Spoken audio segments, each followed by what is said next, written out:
So guys, last week malakas talaga ang ulan dito sa Bahrain. So ito yung nangyari guys, pinasok kami ng baha. So yan yung mga pictures. So nakakatuwa guys kasi minsan lang talaga umuulan dito sa Bahrain. So yun nga lang at kahit kunti lang yung ulan pero talaga mabilis tumaas ang tubig dito. So yan nag-enjoy si Inday, nagpakuha ng litrato. So ito guys yung mga video natin dito sa labas. So tara, punta natin sa labas kahit gabi na.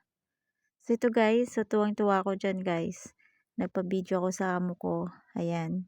So kahit umuulan, ayan, tuwang-tuwa kami lumabas para magkuha ng video at picture na rin. So yan guys, kunting ulan lang dito, bumabaha na sa Bahrain kaya tuwang-tuwa ang mga tao dito.